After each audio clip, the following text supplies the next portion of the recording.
Assalamualaikum warahmatullahi wabarakatuh. Waalaikumsalam Waalaikumsalam. warahmatullahi wabarakatuh. Pertama, kita hormati Bapak Barudin Salim SAGMA selaku dosen pengampu kita untuk membuat makalah pendidikan agama tentang Islam Nusantara dan tradisi lokal, wasatiyah, pluralitas, toleransi, dan perdamaian. Puji syukur terhadap kehadiran Allah Subhanahu wa Ta'ala yang Maha Pengasih bagi Maha Penyayang. Kami panjatkan karena atas rahmat, hidayah, dan inayahnya sehingga kami bisa presentasi dalam kondisi sehat. Kami dari kelompok 1 ingin mempresentasikan tentang makalah kami. Kelompoknya terdiri dari Karaisya Awidulitiyah, terus Ahmad Mokorobin, dan David Heriawan. Dimulai dari Ahmad Mokorobin, dipersilakan.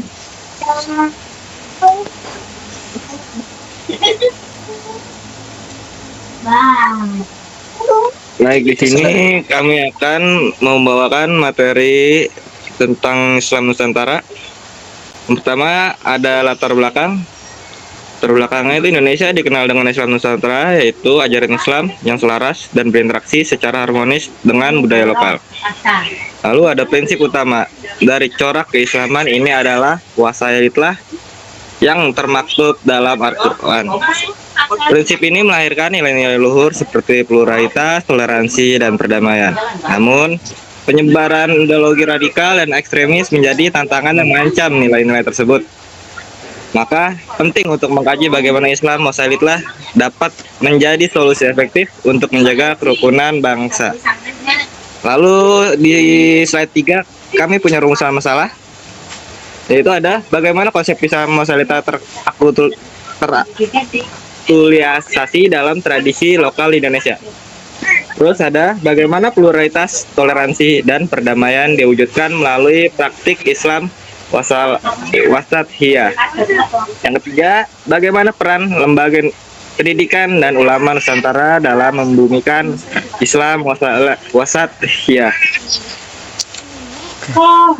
Di sini kita melakukan metodologi penelitian. Penelitian ini menggunakan metode studi kepustakaan atau studi literatur. Kami mengumpulkan data dari sumber-sumber terpercaya, yaitu 3 jurnal dan 3 buku digital, dan dianalisis dengan metode deskriptif dan kualitatif. Hasil penelitiannya, Islam wasatiyah sebagai fondasi. Konsep moderasi beragama ini berakal dari ajaran Al-Quran, yaitu umatan wasatan atau umat yang adil, seimbang, toleran, dan dinamis. Konsep ini tidak hanya teori, tetapi telah diimplementasikan dalam berbagai aspek kehidupan di Indonesia sebagai solusi terhadap radikalisme dan intoleransi. Aktualisasi konsep pendidikan Islam wasatiyah telah dipraktikkan berabad-abad di lembaga pendidikan tradisional seperti Daya di Aceh. Melalui sistem ini, radikalisme berhasil dibendung dengan menyimbangkan ilmu dunia dan akhirat, serta akal dan wahyu. Peran ulama dan organisasi pemikiran ulama Nusantara seperti Kiai Haji Muhammad Hashim Asy'ari dan Kiai Haji Ahmad Dahlan, pendiri NU dan Muhammadiyah, menjadi landasan bagi praktik Islam yang adaptif dan pro perdamaian. Sinergi dengan tradisi lokal, Islam wasatiyah mampu bersinergi harmonis dengan kearifan lokal yang memperkaya ajaran agama itu sendiri. Lalu selanjutnya ada rekomendasi dan solusi, di mana kita merekomendasikan penguatan pendidikan, yang mana lembaga pendidikan harus konsisten mendidik para pelajar dengan paradigma Islam wasatiyah yang seimbang antara akal dan wahyu serta jasmani dan rohani. Lalu ada pemanfaatan media baru. Di era digital ini tentunya dakwah harus dimanfaatkan melalui media baru untuk menyebarkan nilai-nilai Islam wasatiyah dan membangun masyarakat yang harmonis.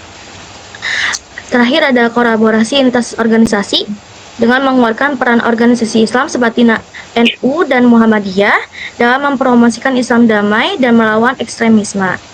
Selanjutnya yang terakhir, kesimpulan dari semua ini, Islam Nusantara adalah manifestasi dari Islam wasatiyah yang integrasikan ajaran Islam dengan tradisi lokal. Konsep ini terwujud dalam sikap seimbang, toleran dan damai yang menolak segala bentuk ekstremisme dan radikalisme.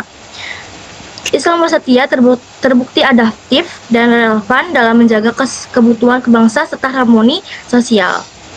Untuk sarannya, perlu adanya studi lebih lanjut untuk mengkaji praktik spesifik Islam Wasatiyah di berbagai daerah dan strategi dakwah efektif di era digital. Sekian dari presentasi makalah kami.